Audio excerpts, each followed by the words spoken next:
Qu'est-ce qui pousse un peuple entier à mettre le feu à ses propres maisons, à dire adieu aux tombes de ses ancêtres et à se jeter dans l'inconnu, armé uniquement de fer et de fureur? Est-ce la faim, la peur ou une ambition si dévorante qu'elle consume tout sur son passage, y compris l'âme de ceux qui la portent? Pour les Vandales, la réponse n'était pas dans les mots, mais dans le mouvement. Leur histoire ne commence pas par la construction, mais par l'abandon. Nés dans les brumes froides de la Baltique, quelque part dans les forêts de ce qui deviendra un jour la Pologne ou la Suède, ils étaient un murmure dans le vent du Nord, une tribu parmi tant d'autres. Ils n'avaient pas de marbre pour leur temple, ni de parchemin pour leur loi. Leur seule chronique était gravée sur la lame de leurs épées, et dans la mémoire de leurs griefs.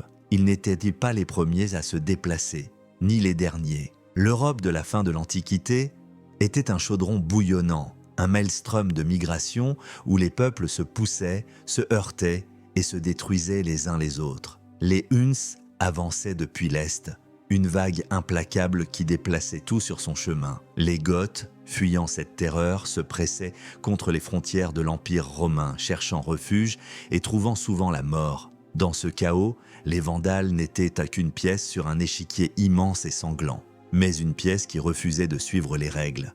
Leur première grande marche les a menés vers le sud, à travers les terres des Marcomans et des Quads.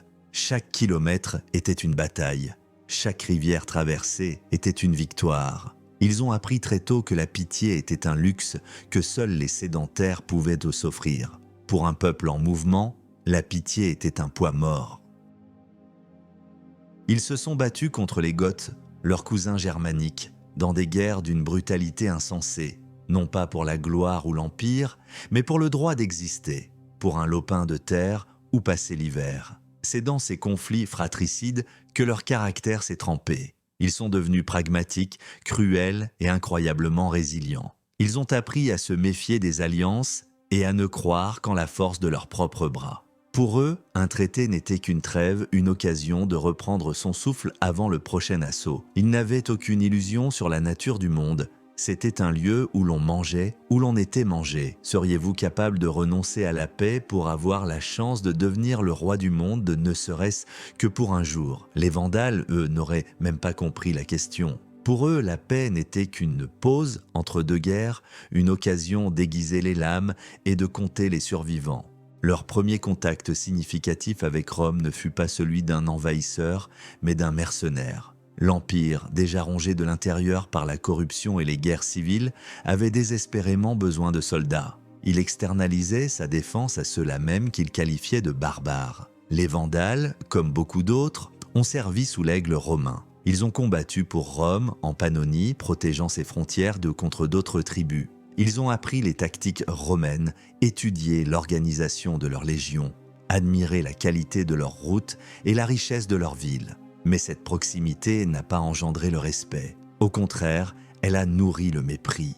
Ils ont vu un géant aux pieds d'argile, un empire obèse et décadent dont la puissance n'était plus qu'une façade entretenue par l'or et le prestige de son passé. Ils ont vu des généraux romains plus préoccupés par leurs intrigues de cour que par la sécurité de leur province.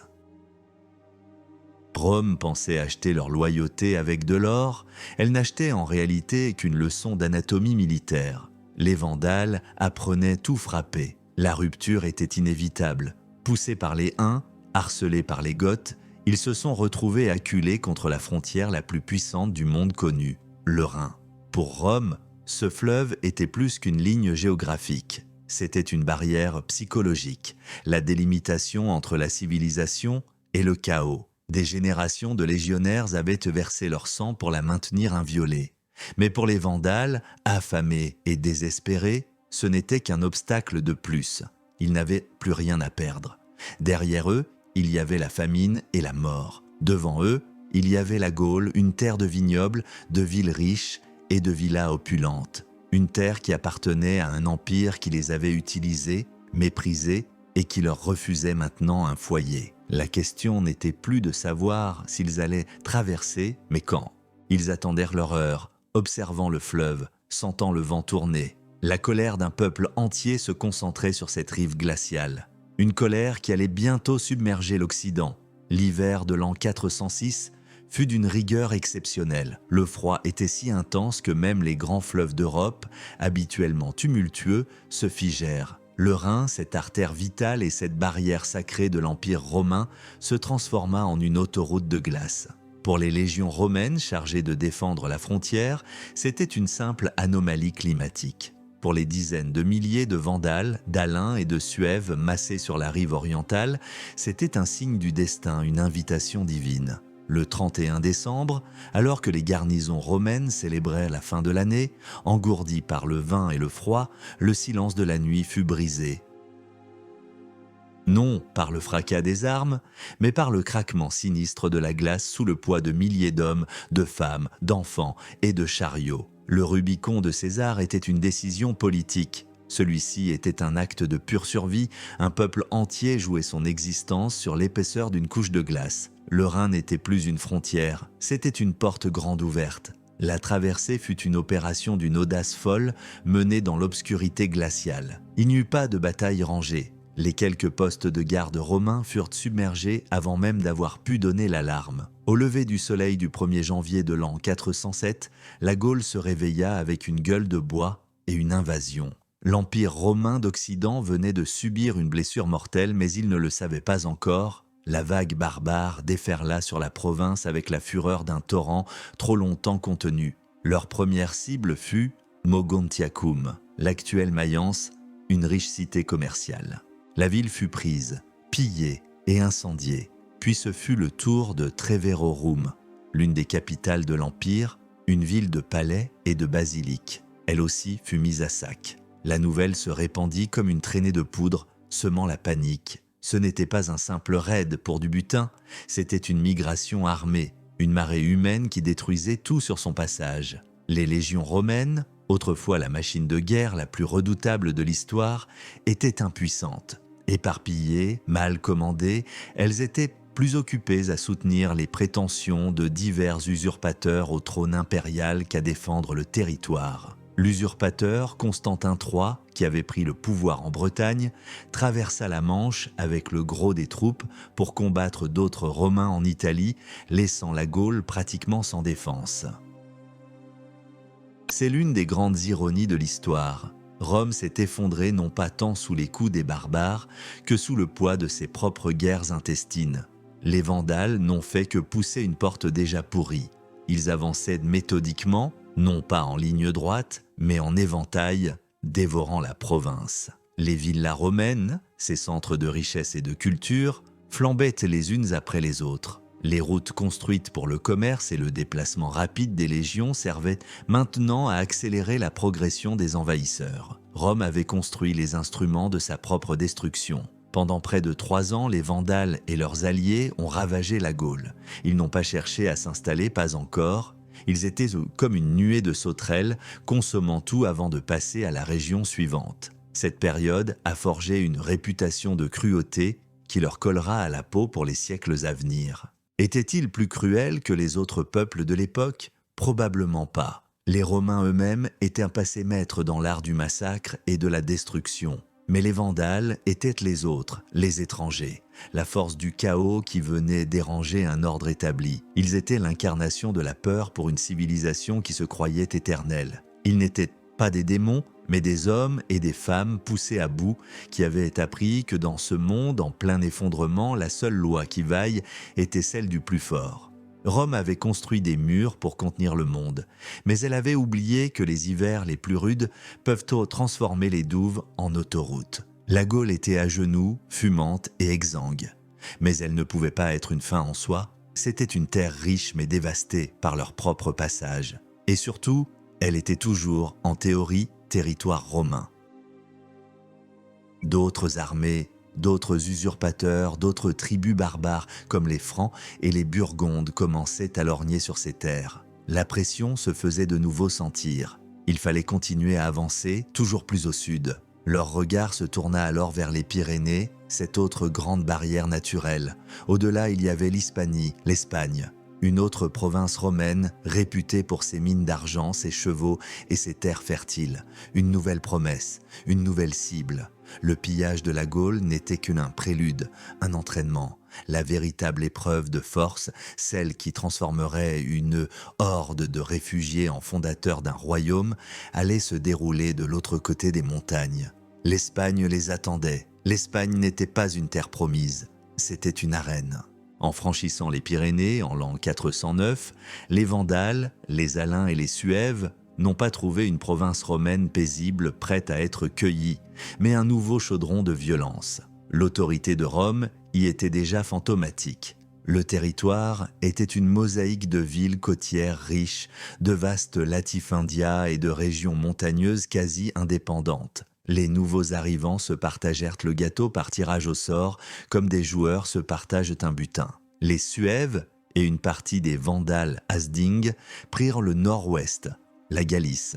Les Alains les plus puissants s'octroyèrent la Lusitanie et la Carthaginoise, et les Vandales Silinx, l'autre branche du peuple, prirent la Bétique, la province la plus riche au sud. Mais ce partage ne fut qu'une pause précaire, car un nouveau joueur, bien plus redoutable, s'apprêtait à entrer en scène envoyé par Rome pour nettoyer la péninsule, les Wisigoths. La guerre en Espagne fut d'une complexité et d'une brutalité extrême. Ce n'était plus une simple invasion contre un empire en décomposition, mais une guerre de tous contre tous.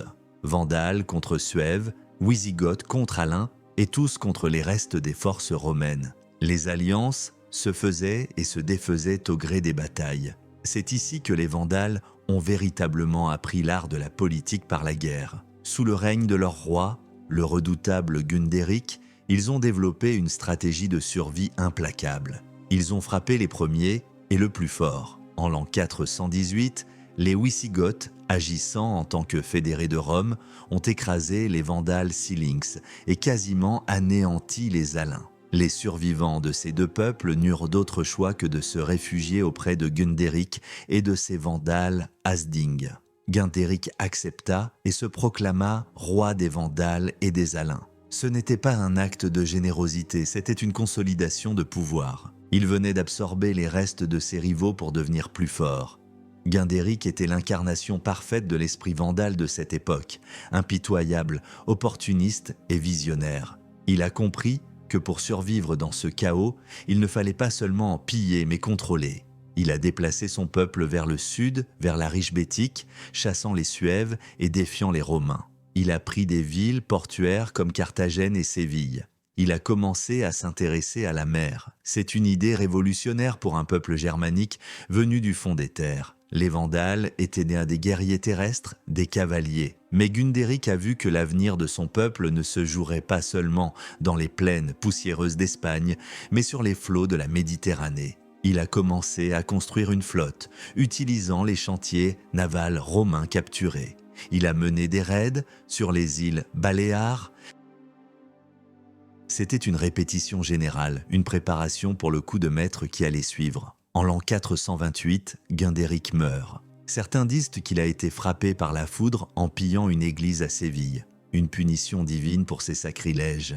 La réalité est probablement moins poétique. Son demi-frère lui succède, un nom qui allait entrer dans la légende et devenir le cauchemar de Rome, Genséric. Genséric était peut-être boiteux, de taille moyenne et peu loquace, mais son esprit était une forge où se tramaient des stratégies d'une ambition démesurée. Il était encore plus rusé et plus cruel que Gundéric. Il a hérité d'un peuple de guerriers endurcis par 20 ans de guerre ininterrompue en Espagne. Il a hérité d'une flotte naissante. Et il a hérité d'une vision. Il savait que l'Espagne, malgré ses richesses, resterait une arène. Les Wisigoths étaient trop puissants. Rome, même faible, pouvait toujours envoyer des armées. Rester en Espagne, c'était accepter une guerre d'usure sans fin. Genséric regardait plus loin. De l'autre côté du détroit de Gibraltar, à seulement quelques kilomètres, s'étendait l'Afrique romaine.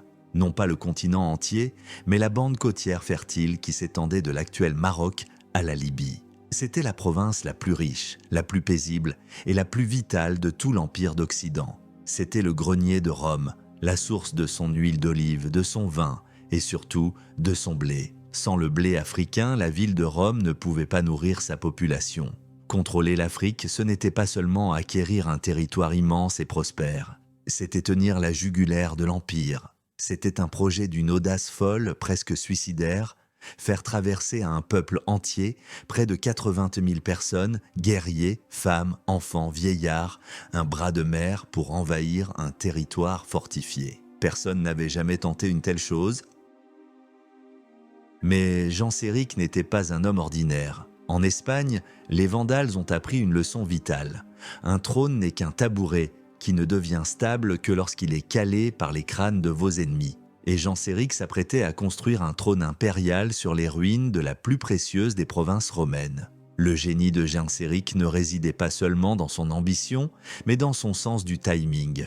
Une opportunité en or, née de la trahison et de la stupidité romaine, allait lui être servie sur un plateau d'argent. Le maître de l'Afrique était alors le comte Boniface, un général romain compétent. Mais à la cour impériale de Ravenne, de son rival, le général Aetius, l'homme qui vaincra plus tard Attila, a convaincu l'impératrice Galla Placidia que Boniface complotait pour prendre le pouvoir. En même temps, il a écrit secrètement à Boniface pour l'avertir que la cour voulait l'éliminer. Pris au piège par cette intrigue, Boniface s'est rebellé. Et pour se défendre contre les armées impériales qui ne manqueraient pas d'être envoyées contre lui, il a commis l'erreur fatale. Il a appelé à l'aide. Il a invité le roi des Vandales et des Alains Genséric à venir en Afrique en tant que son allié. Il pensait pouvoir contrôler la meute de loups qu'il faisait entrer dans la bergerie. Quelle est la plus grande force motrice de l'histoire? Le génie d'un conquérant ou la folie d'un traître? Genséric n'a pas attendu une seconde invitation. En mai de l'an 429, depuis le port de Tarifa, il a supervisé l'embarquement de son peuple. 80 000 âmes. C'était un exode, une arche de Noé barbare fuyant le déluge de guerres en Espagne. Mais c'était surtout une opération de débarquement militaire d'une précision redoutable. Avant de partir, Genséric a ordonné un recensement méticuleux, non pas pour des raisons administratives, mais pour connaître exactement la force de frappe dont il disposait. Il savait que cette traversée était un point de non-retour. Une fois en Afrique, il n'y aurait pas de retraite possible. C'était la conquête ou l'anéantissement. La traversée du détroit de Gibraltar fut rapide. Les Vandales débarquèrent sur les côtes de la Maurétanie césarienne, l'actuelle Algérie. La porte de l'Afrique était ouverte. La progression des Vandales fut fulgurante. Les garnisons romaines, loyales à l'Empire, étaient de faibles et dispersées. Celles de Boniface étaient censées être leurs alliés. La population romano-africaine, riche et habituée à des siècles de paix, n'avait aucune expérience de la guerre. La panique s'est emparée de la province. Les Vandales avançaient le long de la côte, prenant les villes les unes après les autres. Ils n'étaient pas venus en alliés, mais en maîtres. Boniface, réalisant trop tard sa monumentale erreur, s'est réconcilié avec la cour impériale et a tenté de s'opposer à ses anciens invités. Il était trop tard. Son armée fut écrasée en bataille rangée. Il fut contraint de se réfugier dans la ville d'Hippone, emmenant avec lui un célèbre résident de la ville, un vieil évêque du nom d'Augustin. La ville fut assiégée. Saint Augustin mourut pendant le siège, en août 430, alors que le monde qu'il avait connu s'effondrait autour de lui. Le siège d'Hippone a duré 14 mois. C'est l'un des rares revers de Genséric qui a finalement dû lever le camp. Mais ce n'était qu'un contretemps. L'Empire romain, enfin conscient du désastre, a envoyé une expédition depuis Constantinople menée par le général Aspar. Elle aussi fut vaincue. Rome n'avait plus les moyens de défendre sa province la plus précieuse. En l'an 435, l'empereur Valentinien III fut contraint de signer un traité humiliant. Il reconnaissait la souveraineté de Genséric sur les territoires qu'il avait conquis en Maurétanie et en Numidie. En échange, les Vandales devenaient des fédérés et devaient payer un tribut. Pour Rome, c'était une façon de sauver la face et surtout de protéger la province la plus vitale, l'Afrique proconsulaire avec sa capitale, Carthage. Il pensait avoir contenu l'incendie. Il venait de donner à l'incendiaire un bidon d'essence et une boîte d'allumettes. Un général ordinaire voit une mer comme un obstacle. Un génie comme Genséric y voit un chemin. Et ce chemin le menait tout droit vers le cœur de l'Afrique romaine. Genséric n'avait aucune intention de respecter le traité. Ce n'était pour lui qu'une pause stratégique, une occasion de consolider ses forces et de préparer la prochaine étape de son plan. Pendant 4 ans, Il a joué le rôle du fédéré loyal. Pendant ce temps, il observait Carthage, la deuxième plus grande ville de l'Empire d'Occident, un port immense, un centre de commerce et de luxe, et le symbole de la puissance romaine en Afrique depuis la destruction de son ancienne rivale punique des siècles plus tôt. Carthage était le joyau de la couronne. La prendre, c'était non seulement achever la conquête de l'Afrique, mais aussi s'emparer d'un outil qui allait changer à jamais la nature du pouvoir vandale, la flotte romaine qui y était amarrée. Genséric préparait son coup en secret, attendant le moment parfait. L'occasion se présenta en octobre de l'an 439. Alors que le général romain Essius était occupé en Gaule à combattre les Wisigoths et les Burgondes, Genséric a frappé. Carthage était-elle mieux protégée par ses murs ou par sa réputation? L'histoire des Vandales est une série de paris audacieux. Si vous aviez été Genséric, auriez-vous risqué votre royaume naissant pour le gain ultime de Carthage ou auriez-vous consolidé vos acquis? Choisissez le risque ou la sécurité. Écrivez votre choix dans les commentaires ci-dessous. Le 19 octobre de l'an 439, Genséric a lancé son attaque sur Carthage. Ce ne fut pas un long siège. Ce fut une opération chirurgicale, un coup de poignard dans le dos. Profitant de l'absence des meilleures troupes romaines, il a pris la ville par surprise, probablement depuis la mer. Les habitants de Carthage, qui assistaient aux courses de chars dans l'hippodrome, n'ont rien vu venir. Les portes ont été forcées et les guerriers vandales se sont répandus dans les rues. Il y eut des pillages, des violences, mais ce ne fut pas une destruction aveugle. Genséric n'était pas un barbare stupide. Il ne voulait pas détruire Carthage, il voulait la posséder. Il s'est emparé des richesses des sénateurs et des grands propriétaires terriens, mais a largement épargné la ville elle-même. Son véritable objectif était stratégique. En un seul jour, il a décapité l'administration romaine en Afrique. Il a capturé le trésor de la province. Et surtout, il a mis la main sur l'immense flotte de guerre et de commerce qui se trouvait dans le port. C'était le plus grand hold-up de l'Antiquité. La prise de Carthage a changé les règles du jeu en Méditerranée. Du jour au lendemain, un peuple de cavaliers nomades qui, quelques décennies plus tôt, errait dans les forêts de Germanie, est devenu la première puissance navale de la Méditerranée occidentale. C'est une transformation sans précédent dans l'histoire. Les Vandales n'étaient plus des barbares aux portes de l'Empire. Ils étaient un empire en devenir, avec une capitale prestigieuse et une flotte redoutable. Genséric s'est immédiatement proclamé roi indépendant, rompant tout lien de vassalité avec Rome. Il a adopté le style de vie luxueux des grands aristocrates romains qu'il venait de déposséder. Mais il n'a pas oublié sa véritable nature. Le royaume vandale était un état prédateur par essence. Et maintenant, il avait les moyens de projeter sa prédation sur l'ensemble de la mer. La devise non officielle des Vandales, « Piler ce qui a été pillé », allait prendre tout son sens. Rome avait pillé le monde pendant des siècles. C'était maintenant au tour de Rome de se faire piller. Dès l'an 440, la nouvelle flotte vandale s'est mise au travail. Elle a lancé un raid dévastateur sur la Sicile, pillant Palerme et menaçant de couper la route du blé qui reliait maintenant l'Égypte à l'Italie. L'empereur Valentinien III, paniqué, a dû signer un nouveau traité en 442, reconnaissant cette fois la pleine et entière souveraineté du royaume vandale sur l'Afrique. C'était une humiliation totale. Rome abandonnait sa province la plus riche à une tribu barbare. Mais cela n'a pas suffi à acheter la paix. Pour Genséric, la paix n'existait pas. Il n'y avait que la guerre et la préparation à la guerre. Les raids se sont intensifiés et systématisés. La Sicile, la Sardaigne, la Corse, les îles Baléares se sont devenues des cibles régulières. Les navires vandales terrorisaient les routes commerciales, attaquant les navires marchands, pillant les villes côtières de l'Espagne, de l'Italie et même de la Grèce. La Méditerranée, autrefois le Mar Nostrum romain, le lac sécurisé au centre de leur monde, est devenue une mer de peur. Les Vandales étaient les nouveaux rois pirates.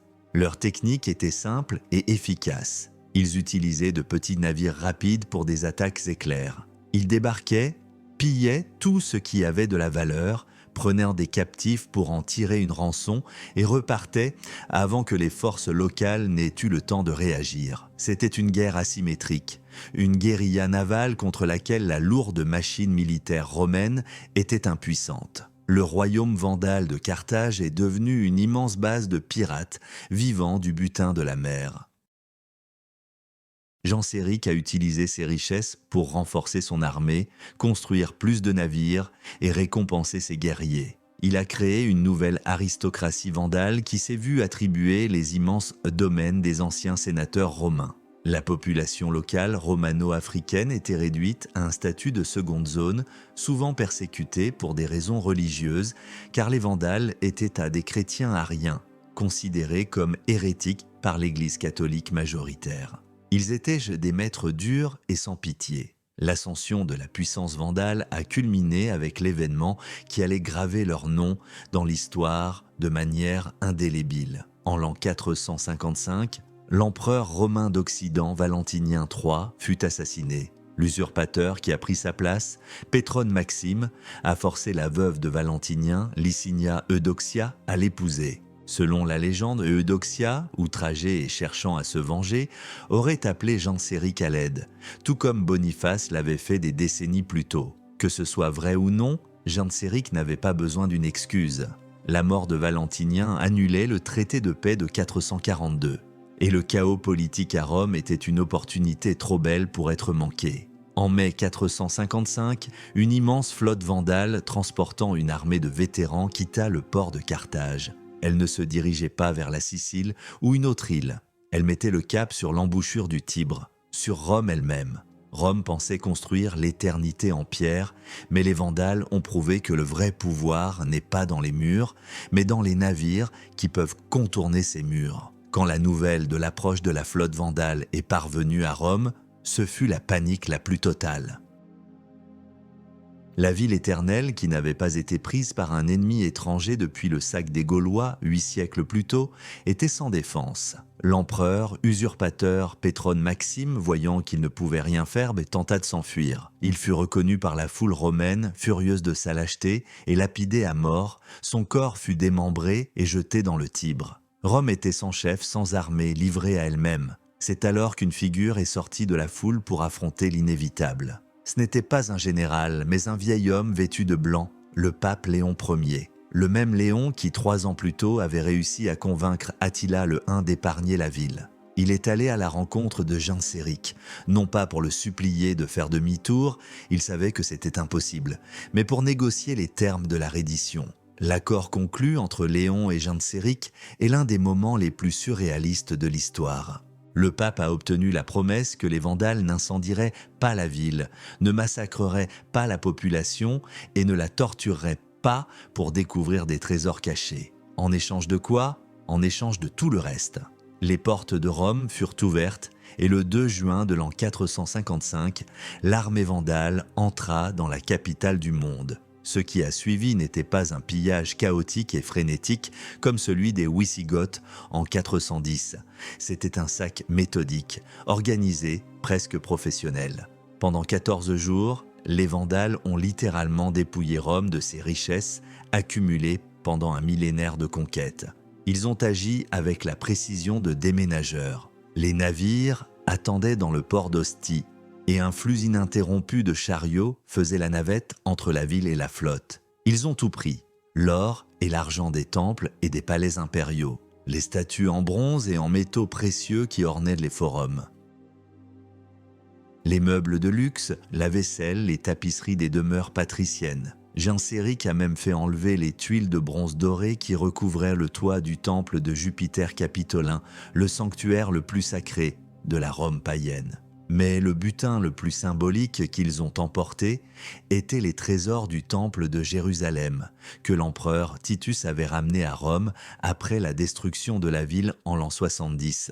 Le grand candélabre à 7 branches, la ménorah et d'autres objets sacrés du judaïsme, qui avaient été exposés pendant des siècles comme un trophée de la victoire romaine, ont été chargés sur les navires vandales. C'était le pillage de ce qui avait été pillé porté à son paroxysme. C'était une humiliation cosmique pour l'Empire romain. Quand les 14 jours furent écoulés, les Vandales repartirent aussi méthodiquement qu'ils étaient arrivés. Ils n'ont pas seulement emporté des trésors, Ils ont aussi emmené des milliers de captifs, des artisans qualifiés, des ingénieurs et surtout l'impératrice Licinia Eudoxia et ses deux filles, Eudocia et Placidia. Genséric avait un plan pour elles.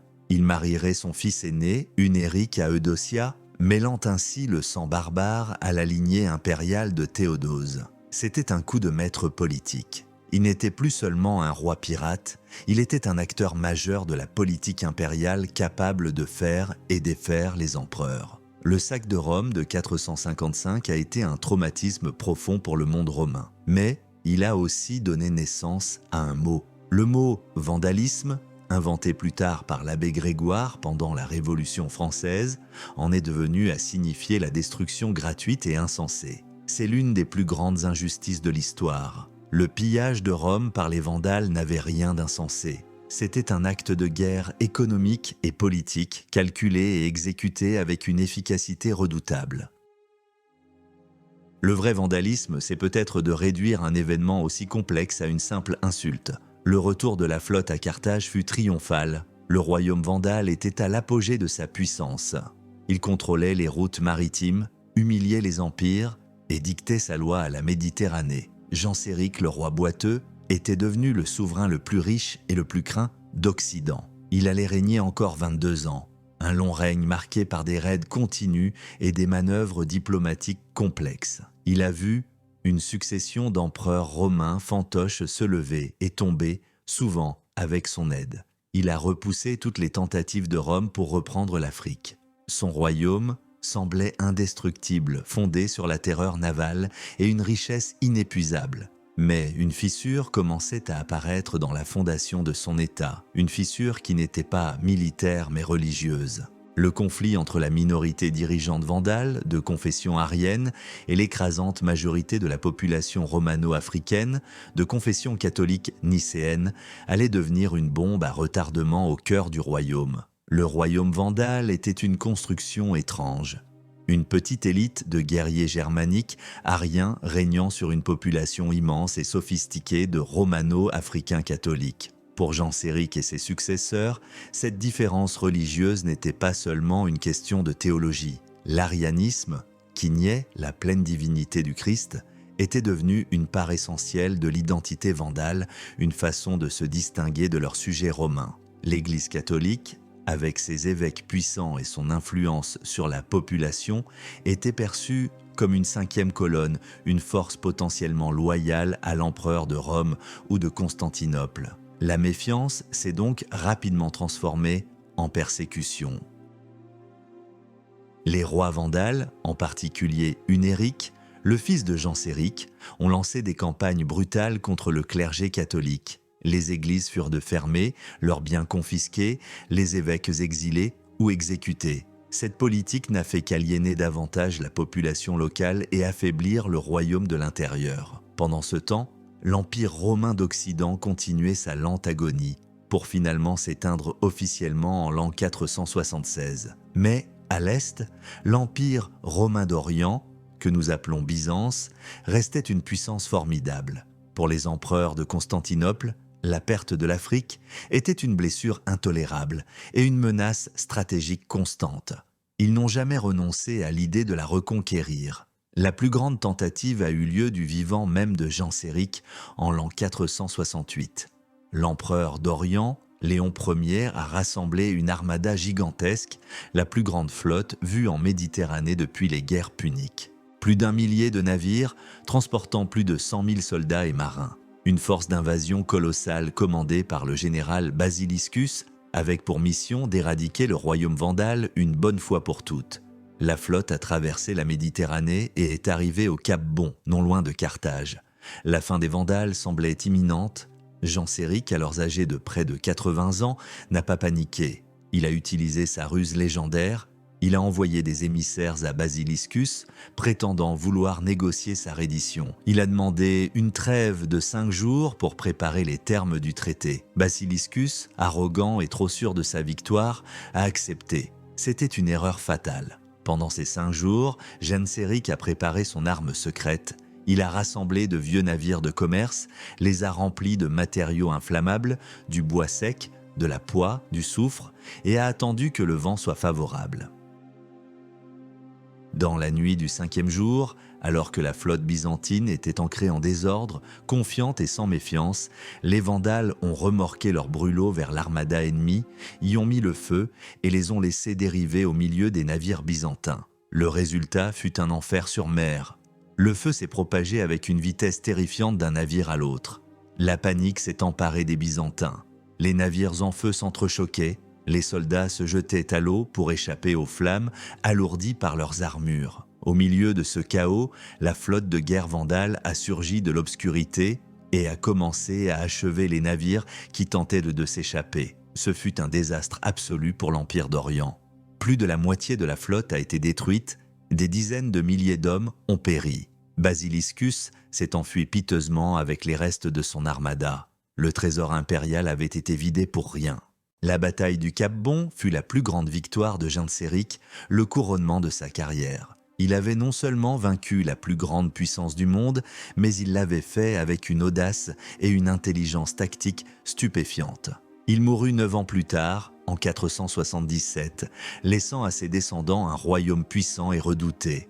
Un royaume qui semblait destiné à durer. Mais souvent, la plus grande menace pour une dynastie de prédateurs n'est pas l'ennemi extérieur, mais la décadence qui la ronge de l'intérieur. Après la mort de Genséric, le royaume vandale a commencé un lent mais inexorable déclin. Le vieil esprit guerrier qui avait porté le peuple depuis les forêts de Germanie jusqu'au palais de Carthage s'est étiolé. Les descendants de Genséric, nés dans le luxe et la richesse de l'Afrique romaine, n'avaient plus la même faim, la même rage de vaincre. Ils étaient les enfants gâtés d'une révolution qu'ils n'avaient pas faite.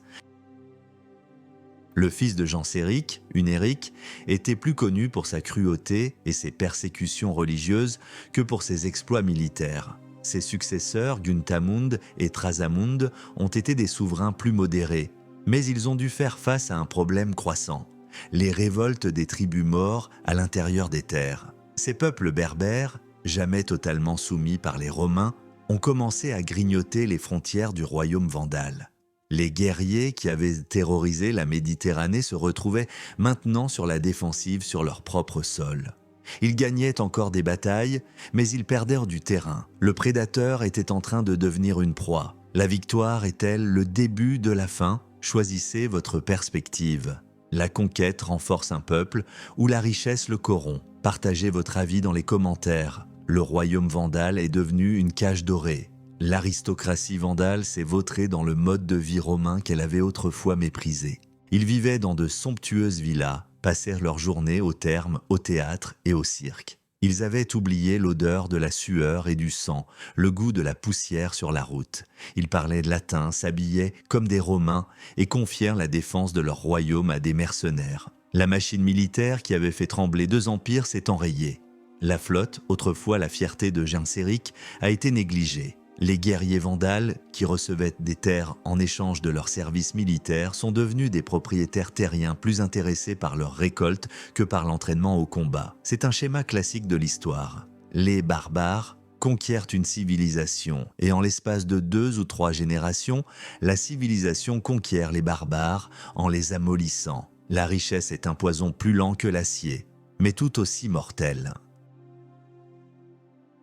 Les intrigues de cour, qui avaient été la maladie de l'Empire romain, ont infecté la monarchie vandale. Les rois se succédaient au gré des complots et des assassinats. Hildéric, l'arrière-petit-fils de Genséric, qui monta sur le trône en 523, était un personnage symptomatique de cette décadence. Il était le fils d'Eudocia, la princesse romaine, et était donc à moitié romain par le sang. Il était catholique, ami de l'empereur de Constantinople, et n'avait aucun goût pour la guerre. Il a mis fin aux persécutions contre les catholiques, ce qui lui a valu l'hostilité de sa propre noblesse arienne. Son règne a été marqué par une défaite humiliante contre les Maures. En 530, il fut renversé et emprisonné par son cousin, un guerrier traditionnaliste nommé Gélimer. Gélimer voulait restaurer la gloire passée, la pureté arienne et l'esprit martial des Vandales. Il pensait pouvoir remonter le cours du temps. Il ne se doutait pas qu'en usurpant le trône, il venait de donner à Constantinople le prétexte parfait qu'elle attendait depuis des décennies. À Constantinople, un nouvel empereur régnait. Un homme d'une ambition et d'une énergie sans limite, Justinien. Son rêve était de restaurer l'Empire romain dans sa totalité, de reprendre toutes les terres perdues à l'ouest.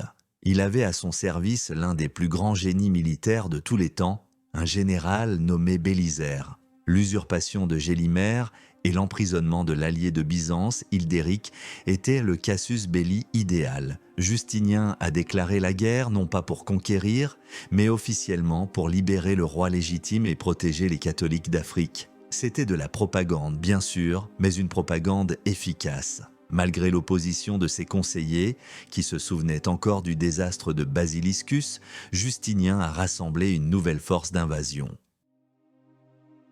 Elle était beaucoup plus petite que la précédente, environ 15 000 soldats transportés par 500 navires, mais elle était commandée par un génie. À l'été de l'an 533, la flotte de Bélisaire a quitté Constantinople. Sa destination, Carthage. Le destin peut être incroyablement ironique. Au moment même où la flotte de Bélisaire approchait de l'Afrique, le meilleur général de Gélimère, son frère Tsazo, était parti avec une grande partie de la flotte et de l'armée vandale pour réprimer une révolte en Sardaigne. Gélimère, le roi guerrier, avait divisé ses forces au pire moment possible. Quand Bélisaire a débarqué sans opposition sur la côte africaine, à une certaine distance de Carthage, la surprise fut totale. Les Vandales, qui avaient bâti leur empire sur des attaques surprises, étaient maintenant victimes de la même tactique. La population romano-africaine, qui haïssait ses maîtres ariens, a accueilli Bélisaire en libérateur, lui fournissant des vivres et des informations. La guerre éclair pouvait commencer. Gélimère, furieux mais pas encore vaincu, a rassemblé son armée disponible et a marché à la rencontre de Bélisaire. La confrontation a eu lieu le 13 septembre 533, à 10 miles de Carthage, un endroit appelé Ad Decimum. La bataille de l'Ad Decimum aurait dû être une victoire vandale. Gélimère avait conçu un plan complexe pour encercler et anéantir l'armée de Bélisaire en l'attaquant simultanément de 3 côtés. Mais le plan, trop complexe, a été mal exécuté. L'un de ses commandants a attaqué trop tôt et a été tué. Gélimère, en arrivant sur le champ de bataille et en découvrant le corps de son neveu, a perdu un temps précieux à organiser ses funérailles, au lieu de poursuivre l'attaque. Cette pause a permis à Bélisaire, qui était en grande difficulté, de regrouper ses forces et de lancer une contre-attaque dévastatrice. L'armée vandale, privée de commandement, a paniqué et s'est débandée. Gélimère lui-même a pris la fuite. En une seule journée, l'armée qui défendait Carthage avait été balayée. 2 jours plus tard, Bélisaire entrait dans Carthage sans combat, acclamé par la population. Le royaume construit en un siècle de guerre était en train de s'effondrer en quelques semaines. Gélimère n'avait pas dit son dernier mot. Il s'est replié vers l'ouest, a rappelé son frère Tsazo de Sardaigne et a rassemblé les restes de l'armée vandale pour une dernière confrontation. La bataille décisive a eu lieu en décembre à Tricamarum, à une trentaine de kilomètres de Carthage. Ce fut un combat acharné, mais le génie tactique de Bélisaire et la discipline de ses troupes professionnelles ont eu raison de la fureur désespérée des Vandales. Quand Tsazo fut tué au cœur de la mêlée, le moral des Vandales s'est effondré. Une fois de plus, Gélimère a tourné bride et s'est enfui, abandonnant son armée à son sort. La fuite du roi a marqué la fin de la guerre et la fin du royaume vandale. Gélimère s'est réfugié dans les montagnes, chez ses alliés morts, mais après un hiver de siège et de misère, il s'est rendu à Bélisaire au printemps de l'an 534. La reconquête de l'Afrique avait pris moins de 9 mois. La justice de l'histoire est souvent lente, mais quand elle frappe, elle le fait avec la rapidité de l'éclair. Le dernier acte de la tragédie vandale s'est joué non pas en Afrique, mais à Constantinople. Bélisaire est retourné dans la capitale impériale, ramenant avec lui un butin immense, et le dernier roi des Vandales, Justinien, lui a accordé l'honneur d'un triomphe, une ancienne cérémonie romaine qui n'avait pas été célébrée depuis des siècles. Gélimère, vêtu de pourpre, a été contraint de marcher enchaîné dans les rues de Constantinople derrière son vainqueur. Quand il est arrivé devant la loge impériale où siégeait Justinien, il n'a pas pleuré ni supplié. Il a simplement regardé le spectacle de sa propre humiliation et a murmuré des mots tirés de l'Ecclésiaste « Vanité des vanités, tout est vanité ». C'était la fin d'un rêve, la conclusion d'une épopée commencée dans les glaces du Rhin et achevée dans la poussière d'une parade impériale. Justinien, dans un geste de clémence calculée, a épargné la vie de Gélimère et lui a offert un domaine en Galatie où il a pu finir ses jours en exil. Mais que sont devenus les Vandales en tant que peuple? Leur sort fut rapide et sans appel. L'Empire byzantin n'a pris aucun risque. Les guerriers vandales capturés ont été enrôlés de force dans l'armée byzantine et envoyés combattre sur la lointaine frontière perse à des milliers de kilomètres de leur foyer. Leurs femmes ont été mariées à des soldats byzantins. Le nom même de Vandales a été proscrit.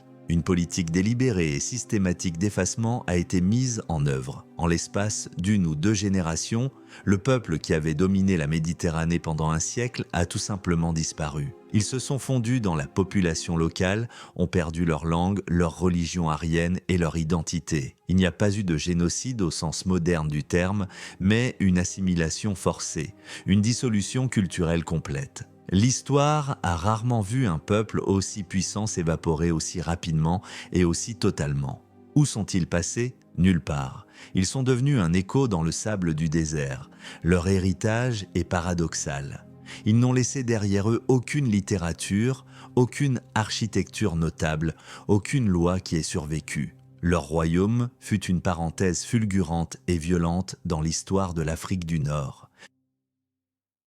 Leur seule contribution durable au langage humain est leur propre nom, transformé en une insulte, en un synonyme de destruction aveugle. C'est peut-être là la plus grande ironie. Eux qui étaient à des maîtres du pillage calculé et stratégique sont devenus le symbole de la rage insensée. Ils ont pillé ce qui avait été pillé, rendant à Rome la monnaie de sa pièce.